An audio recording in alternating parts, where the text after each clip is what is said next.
Good morning, good morning. Good morning. So today's topic is containers. We're getting ready for the season. I hope you are too. Start thinking about those things that, what do you want to plant up this year? Have a game plan, or at least an idea, right? Well, I think right now is the time that everybody gets so excited. They start pulling stuff out of the shed and figuring out what they want the yard to look like. So we're going to talk about containers and why that's so important of what you're doing, or if you're shopping for a new container, what should you be looking for? But first, say hello. Tell us where you're watching from, because there's people that are all over our country that are already, the greenhouses are opening. Right. Where we will be open like end of April, and but it's amazing. There's a lot of greenhouses that we follow, and it's like they're open. They're like, yeah, let's get into the garden. I'm like, we got snow outside yet. So comment down below us. Let us know where you're watching from, and is it go time for you? That's awesome if you are, but not for us here in the north woods of Wisconsin. Lots of snow we're yet. we're still planting, and the greenhouse has changed so much in 2 weeks. Yes. It went from bare to you can see behind. Yeah. We've got some life going on. So yes. And another great big what do we have, about 20,000 plants, little baby plugs came in yesterday. So well, don't worry, because next week we have another 40,000. Yeah, I know. So it is it's definitely our time. Yep. So containers. Why is it important? What should you be looking for? Is there good versus bad? And the answers are yes, it's very important. Yes. It doesn't really matter what the material is of the container. I know there's terracotta, there's plastic. You can use an old log. There's yes, we've seen that. You can take anything and really make it into a container for flowers and make it look beautiful. That's not what we're talking about. The prettiness isn't really what we're talking about. The function today. You're a functional girl too. I am. You like functionality. Like, it can look pretty, but if it's not functional, yeah, out it goes. Gotta go. Yeah. So first things first, it has to have drainage. Exactly. If you're an indoor houseplant, you control how much water it gets. When it's outside, you have no control unless you stick an umbrella over it, and then you might still not have control. Yeah. And you might say, oh, well, it's a really big container, and I'm gonna put some stones at the bottom for drainage. And our local grocery store did that with these huge containers. Yeah. And they had to then get something in there to tip it over, drill holes, and it was just like a flood because it just filled up. It just kept filling up. And then there's problems. And then you got to figure out why. You have a problem of you have soup. You no longer have, soil. Until that comes up, and you won't know it. But once those roots start rotting down, and you're like, man, I'm watering it, I'm fertilizing, and it's in a good location, and what's wrong with it? And then 1 or 2 storms later, you're like, oh, it's floating. That's the problem. Yeah, it's got 100 gallons of water in there. Drainage is the most important. It's really hard to do on something like a ceramic piece without cracking it. I know there's different little tools and tricks. Sure. But you have to have drainage. So, for instance, I have this little plastic pot, resin pot. Yeah. And this is a ceramic one. This one already came with drainage. This one does not have anything. So before this leaves our door, it's gonna need some holes. I don't know why they do that. I don't know either. That bugs me. Probably so people can put it in their house or outside. Yeah, but this is definitely an outside. So definitely check, and if this is going outside, it needs to have drainage holes, because that will sting you after a while. And we typically don't sell anything that doesn't have drainage. Sure. Now, if you have a ceramic pot or clay or whatever, and it doesn't have a hole, carefully, and we do have a video on our YouTube channel of how to carefully, you need a mason bit, and when it's something like this, ceramic, do it slowly and carefully, because one little and that whole thing will crack. But yeah, it definitely would drill a hole so in if here. you're purchasing containers, purchase them with drainage in them already. Yeah. And this is actually small compared to what it gives some drainage. It does, it'll do the trick, but just make sure. So how many in the bottom of something like this? I would maybe three holes, like 1/2 inch or so, just to make sure that this doesn't end up being soup in there, because it will if that's outside. Yep. So the other thing is, so we got the drainage taken care of. How big of a container should you go? Yeah, this is something that trips up a lot of people. It does. Because I think a lot of it's driven by like cost. So I just want a small. I want it small because that's what's in my budget. Yeah, small means more work. So remember that, if you're looking at, I give that example of hanging baskets. People will walk in and they want, I want the cheap ones. Okay, well, you want maybe the 8-inch hanging baskets that are, in that $20 some dollars or so, rather than a bigger hanging basket. They don't want to spend the $50. But now that little hanging basket is a whole lot of work. And especially when I say, like, hey, I know that you're working down in Green Bay, you're an hour away, and you're buying all these little 8-inch hanging baskets. Are you coming home at lunchtime to water these? No? Well, skip the little baskets because they absolutely won't. Bigger. Yeah, they won't hold that moisture until you get home at 5 o'clock in the afternoon. So the size matters. Size is a big thing. Yeah. And maybe it's something that you're buying and you're like, I can't get it in my car. Sure. Then that might be the time for you to, if you can't physically lift it in or out of a car, maybe you buy the container separately and you plant it yourself. Yeah. Some people want to have it all done up and beautiful, but they have no way to They get big. They get bigger, they get heavy. And if you have a container, let's say like this, even a small container, that's okay, but you need to have plants that are appropriate for that container. Yes. Yeah. Because if you take something like, I'm going to say the rubrum grass or a large salvia, even in a container that this one is, I don't know, maybe 12 inches, this is not going to cut it. This will not even go for one plant because not enough soil. There's not enough soil. Yeah. And you'll find that you water more and more and more because the plant gets so root bound in a small container that just the growth of that it just takes so much. Yeah, and that plant, as that grows, and it will, and I mean that's the point of it. We want them to get nice and big and full, but at some point it's just not that you're just constantly watering. So appropriate size plants for the container that you're using, and how many plants you put in a container, which is be a totally different topic that we'll have. Because we have different styles. We do have different styles. In our own, that's just. And we determined last year I was right. We did not determine that you were right. We had the viewers determine. No, this is not a poll. So there's overcrowding. There's doing a little bit more sparse, letting them grow more. Those are all things to talk about, which we definitely will talk about. Oh yeah, side with me. And what was the other one we had? We had at the Village Hall. They did. Oh yeah.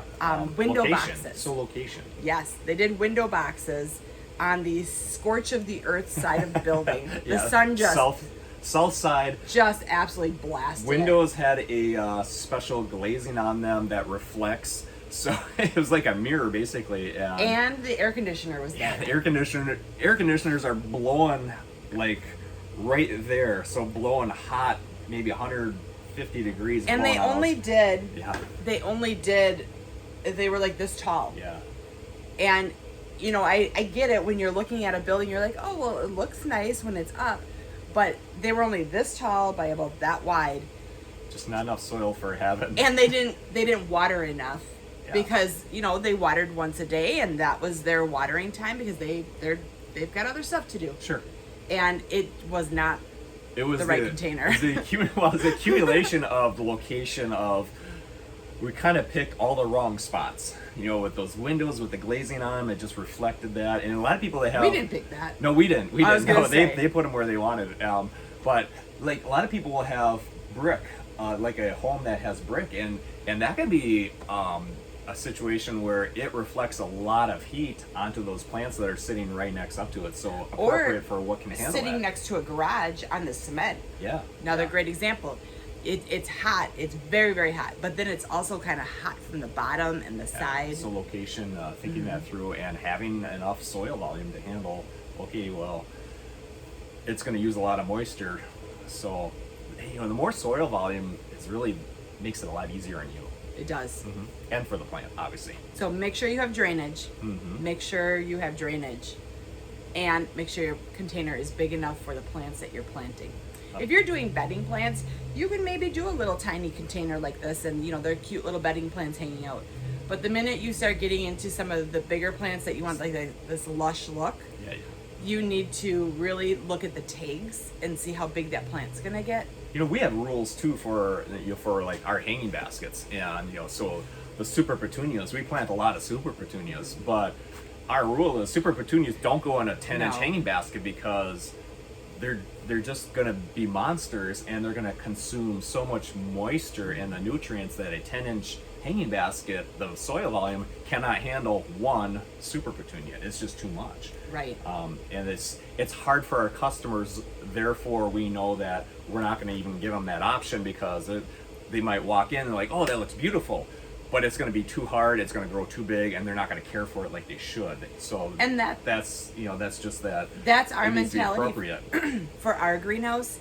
Is if it's not going to last you with proper care, if it's not going to last you, we don't even want to sell it, because we don't want to deal with somebody saying, oh, the plants from here just died.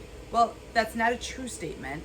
They weren't put in the correct container, they didn't have the correct care and the correct care, and they just became more work. We want you to be really happy with what you have in your yard, and that next year maybe you expand a little bit bigger, and you say, look how good my green thumb is. Yeah.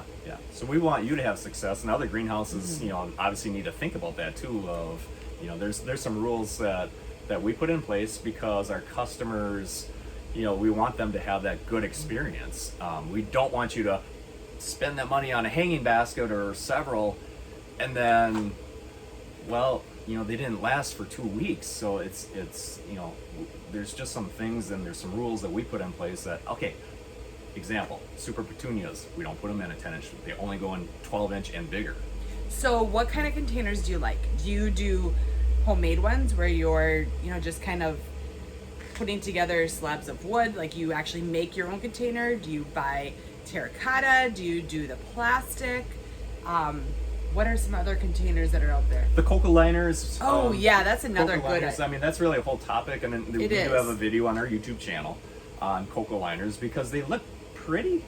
They do. But they're so porous that a lot of people have trouble with cocoa liners. So you can always go to our YouTube channel, our Sharky's Greenhouse's YouTube channel, and we have 500 plus videos on there. So you can search, you can put in like cocoa liner Sharky's, and it'll bring up that video. So that's a great way, or other topics that you want to know about. And if you're wanting this big, beautiful, like huge basket, I've never understood why they put the decorative cones. Yeah, the expensive container that is not really functional. I mean, it's functional, but it's not like ideal. Covered. I mean, it's gonna be covered. And you're gonna totally cover it. Yeah. Like I just. They're paying the extra transportation, everything. I'm like, I don't understand that. Yeah, we don't do the decorative, those great big cone. Yeah. We had them, and then we're like, it gets totally covered. Yeah. We want those flowers to grow and get big, and if you're paying an extra $50 for that decorative hanging basket cone, that's going to be covered up in flowers. You're not going to see it in 3 weeks anyway. That just doesn't make sense to me. But a lot of greenhouses do that. And they do really well. They sell a lot of them. They look pretty right off the bat, but to me the point is... We tried them a few years, and then we're like, you can't even see it. It's going to be covered up if you're doing things right. So, but if you're feeding it, if you're doing all the right things. That's just one thing that we don't do, is those, like the decorative hanging baskets. Yep. So talking about feeding. Yes. Retailer highlight of the day. So,